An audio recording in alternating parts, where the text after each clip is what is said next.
International Criminal Court and accusing it of illegitimate and baseless allegations targeting America and our close ally Israel.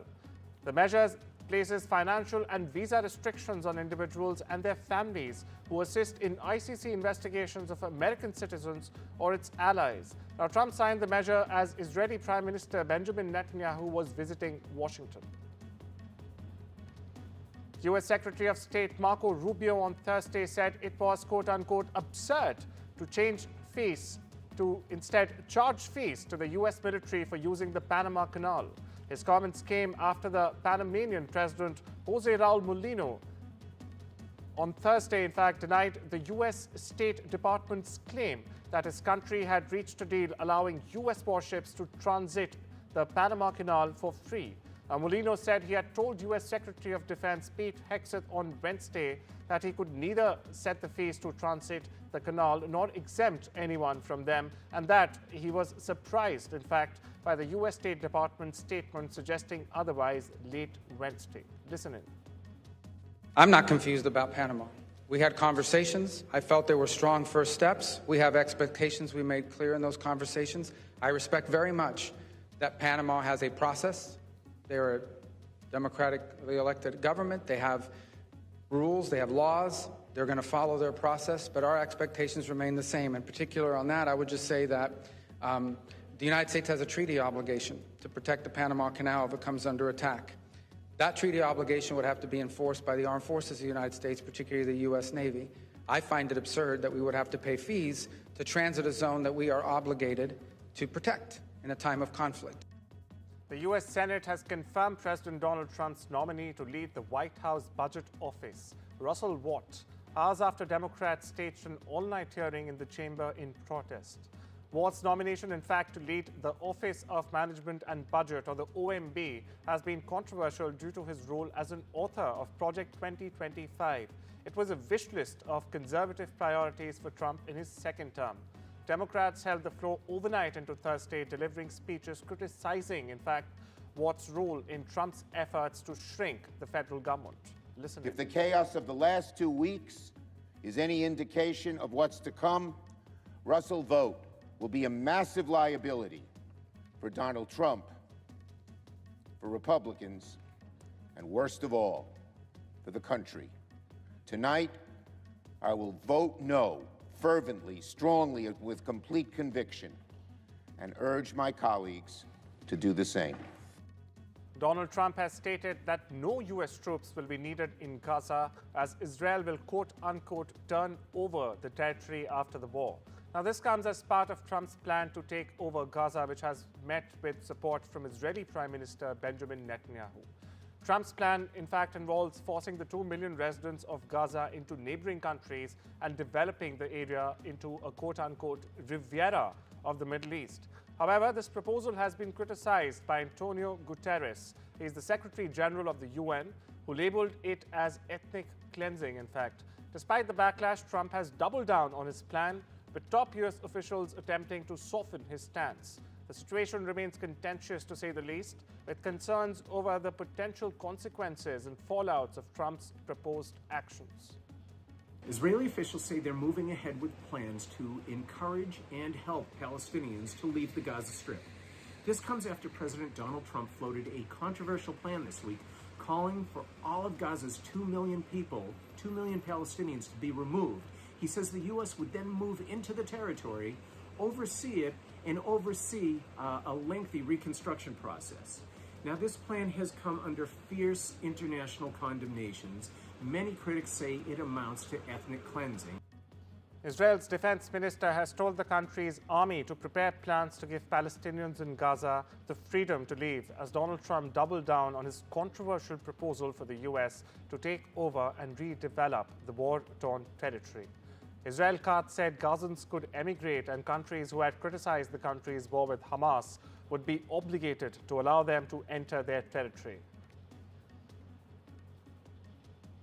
Meanwhile, according to reports, the U.S. Secretary of State Marco Rubio will visit Israel and Arab states in middle February, making his first trip, in fact, to the Middle East or West Asia after a widely condemned proposal by President Donald Trump to displace Palestinians in Gaza. Rubio will travel to the Munich Security Conference and then to Israel, the United Arab Emirates, Qatar, and Saudi Arabia from the 13th of February to the 18th of February, the senior State Department official said late Tuesday. Meanwhile, back home, a federal judge has blocked President Donald Trump's plan to push out federal employees by offering them financial incentives. The decision Thursday came hours before the midnight deadline for workers to apply for the program. A U.S. district judge in Boston, in fact, sided with several labor unions that had requested a temporary restraining order against the plan orchestrated by Trump and advisor Elon Musk. Trump is trying to downsize and reshape the federal workforce. The judge didn't express an opinion on the legality of the program, however. He scheduled a hearing for Monday and directed administration officials to extend the deadline to apply for the program until after the hearing. The White House says more than 40,000 federal workers have already agreed to resign. A line of Mexican National Guard and Army trucks rumbled along the border separating Ciudad Juarez and El Paso, Texas. They are among the first of 10,000 troops Mexico has sent to its northern frontier following threats of high tariffs being imposed on Mexican goods by U.S. President Donald Trump. Masked and armed National Guard members picked through bushes and brush running along the border barrier on the outskirts of Ciudad Juarez, pulling out ladders tucked away in trenches and pulling them onto trucks. Now, patrols were also seen in other parts of the border near Tijuana. Defense Minister Rajnath Singh and his U.S. counterpart Pete Hegseth had a phone conversation, in fact, to discuss strengthening India-U.S. defense ties. This was their first call since Hegseth took office, and it comes just before PM Narendra Modi's visit to Washington.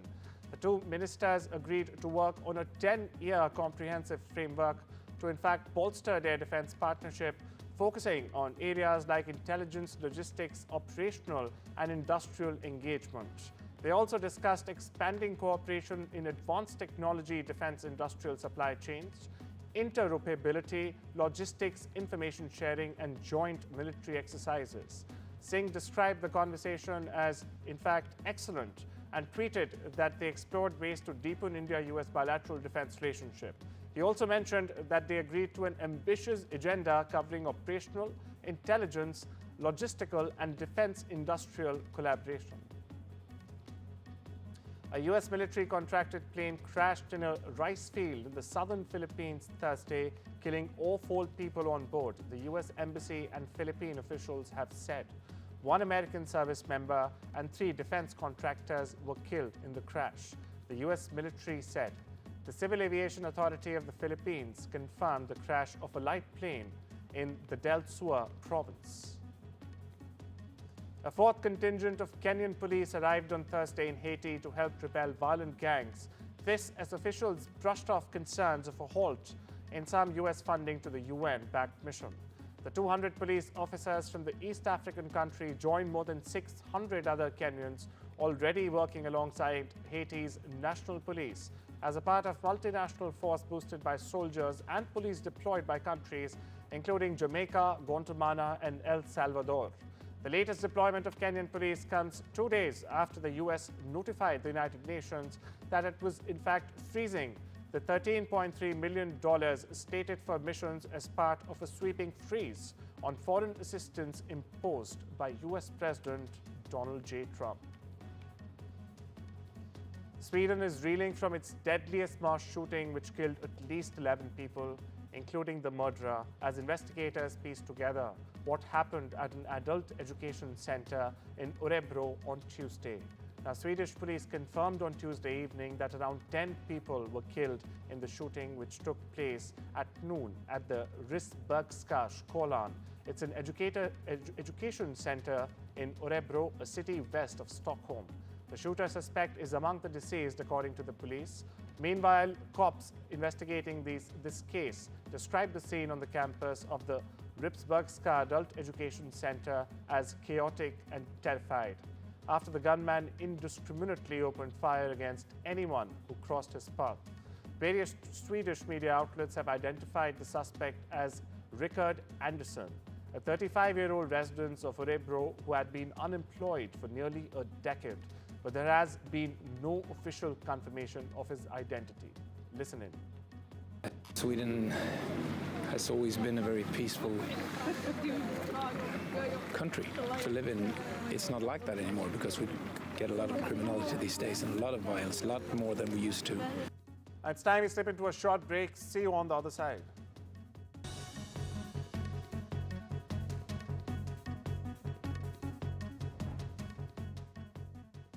We know travel can be confusing, so let us inspire you. Welcome to Qatar. Experience it all. World-class hospitality, diverse landscapes from city to sea, and fly there with the Airline of the Year 2022, Qatar Airways. Book now at travelup.com or call 0207 580 5000. Travel Up, flights, hotels, holidays. Because your brain really matters. Family life. It's made of ups and downs, and those little moments. But should the unthinkable happen to you? Life insurance from Legal & General can help look after monthly bills, the roof over their heads, childcare costs, and most importantly, your family. Because no one protects more families in the UK than us. Premiums start from £5 a month and they never rise. Plus there's a £120 gift card after you apply. Legal & General. Ensure life goes on. I've been thinking, I want to plan my funeral so it feels more like a celebration. My parents always said I was born dancing. I just love it. Bhangra, disco, even line dancing. So when my time comes, I want to have music, dancing, the lot. With over 150 years experience, you can count on Co-op Funeral Care to help you pre-plan the funeral you want. To find out more, visit Co-op Funeral Care or give us a call. Protect what matters to you with Simply Safe Home Security. Get our Which Best Buy rated starter pack from under £200. There's no safe like Simply Safe.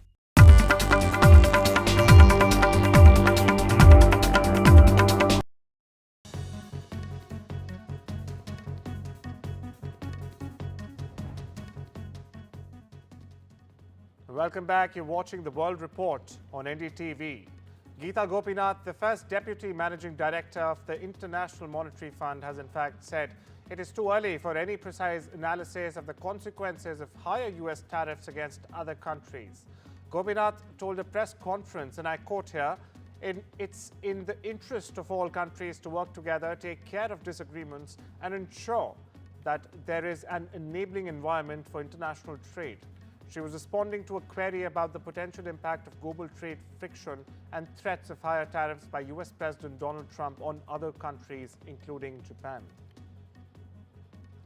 And oil prices rose marginally in Asian trade on Friday, but were on track for a third straight week of decline, hurt by US President Donald Trump's renewed trade war on China, coupled with threats of tariff hikes on other countries. Brent crude futures rose 32 cents to $74.61 a barrel, but was poised to fall 2.8% this week. Meanwhile, US West Texas Intermediate crude was up 24 cents at $70.85 a barrel, down about 2.3% on a weekly basis. Amazon investors drove shares down sharply on Thursday due to weakness in the retailer's cloud computing unit and lower than expected forecasts for first quarter revenue and profit. Amazon's shares fell as much as 5% in extended trade after the fourth quarter earnings report, erasing about $90 billion worth of stock in market value and were leased down about 4.2%. Amazon's chief financial officer, Brian Olsavsky, said he expected the capital expenditure run rate for this year to be roughly the same as last year's fourth quarter, when the company spent $26.3 billion. Amazon had boosted, in fact, spending in particular to help develop artificial intelligence software. US drugstore chain Walgreens Boots Alliance has sold more shares in drug distributor Sensora for proceeds of about $300 million. The company said that it now owns a 6% stake in Sensora, trimming it down from 10% it previously held. It further said that Sensora shares worth $1.1 billion in August. Walgreens has sold about $265 million worth of shares, and Sensora, in fact, has agreed to repurchase about $50 million worth of shares from them. Tesla raised the prices of its Model X cars in the United States by $5,000 on Thursday. Now, the Model X all-wheel drive will now cost $84,990, a jump from its previous price of $79,990, the EV maker said, adding that the Plaid variant, which was priced in fact at $94,990, will now cost buyers $99,990, almost $100,000. Now, last December, Tesla increased the prices of its Model S cars in the US by $5,000 and hiked rates of all its models in Canada from the 1st of February. China's Xiaomi will explore ways to ramp up production capacity, CEO and founder Li Jun said on his social media account on Friday. Stay up to date.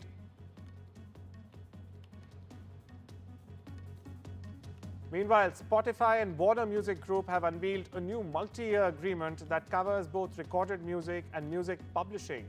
WMG owns labels behind popular artists like Dua Lipa, Coldplay and Ed Sheeran. The company said in a press release that the new deal will in fact help deliver a new fan experience, a deeper music and video catalog, further paid subscription tiers and differentiated content bundles.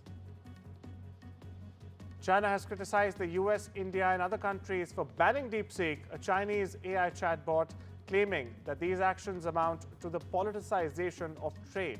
However, these countries have raised concerns over DeepSeek's data privacy and security practices, citing potential risks of data leakage to the Chinese government.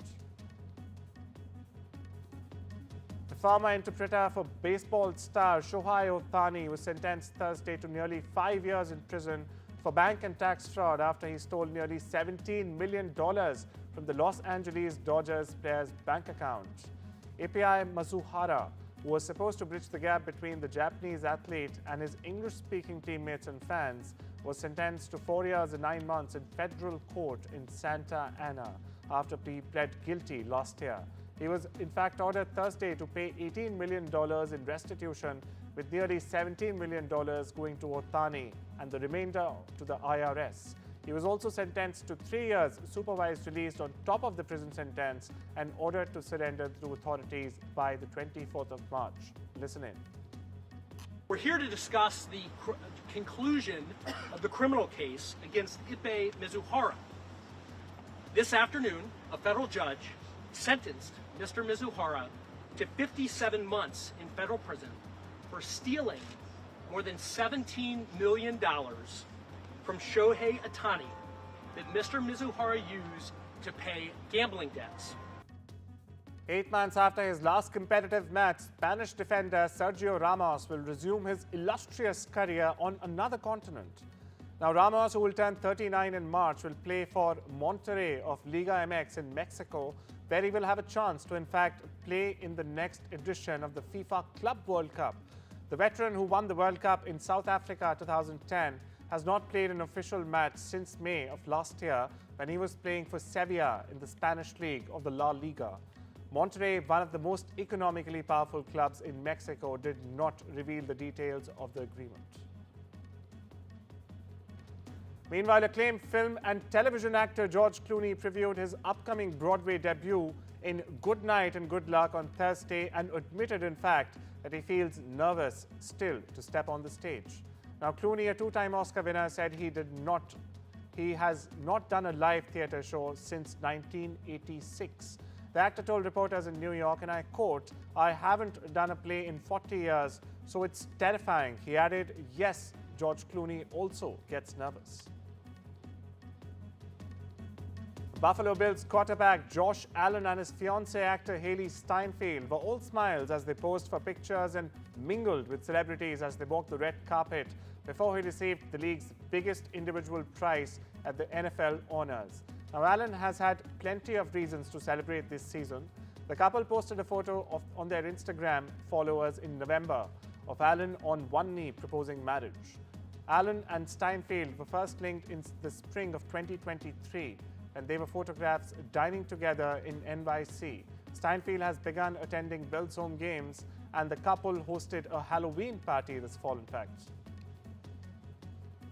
Well, that's all we have for you today. Take care and have a wonderful weekend.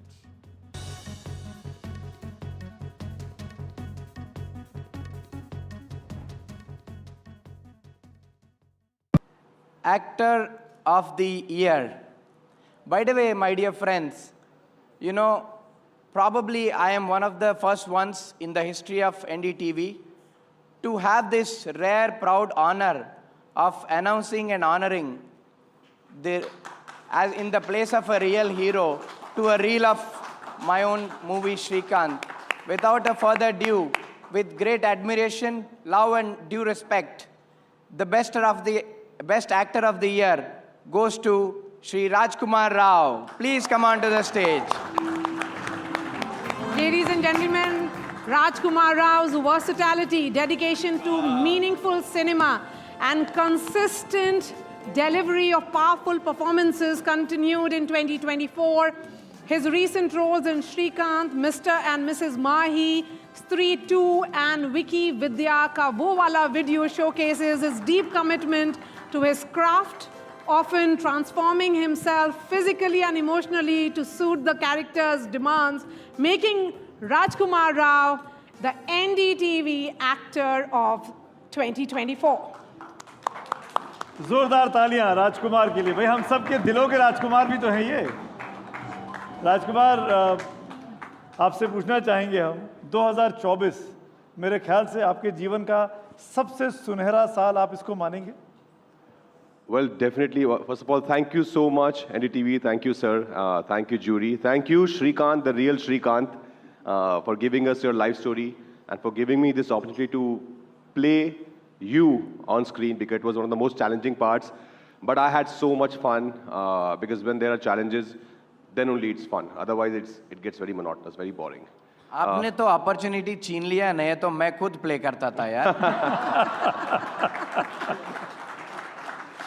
नहीं, please कुछ काम हमें भी करने दो। आप सब कुछ करोगे तो फिर हम क्या करेंगे? नहीं, सीक्वल 2 में हम दोनों लड़ेंगे। Done. किसको अपॉर्चुनिटी मिलेगा, किसका लुक बेटर होगा, देखेंगे ना। Done. But yeah, 2024 बहुत ही अच्छा रहा. I think God has been really kind. This is my second Indian of the Year. I received it in 2017 because that was also a fabulous year. But I want every year to be a fabulous year for our cinema, for our stories. I wish कि हम लोग अच्छी कहानियाँ कहें. Welcome back. The Congress party has intensified its attack on the Election Commission over the Maharashtra election results, alleging numerous irregularities, including discrepancies in voter turnout data. Rahul Gandhi, in fact, claimed that the number of voters exceeded the total electorate in Maharashtra, sparking concerns about the entire poll process. Now, the Congress has sought the Maharashtra voter data from the Election Commission, citing the need for transparency and accountability. The party argues that the Election Commission has a duty to be transparent and provide accurate data, especially just ahead of the Delhi counting day. Now, in response, the Election Commission has maintained that the poll process in Maharashtra was transparent with the involvement of candidates or their agents at every stage. The Election Commission has also assured the Congress that it will review their concerns and provide a written response. In the meanwhile, this entire controversy has escalated, with the Congress doubling down on its allegations and the Election Commission standing firm on its position.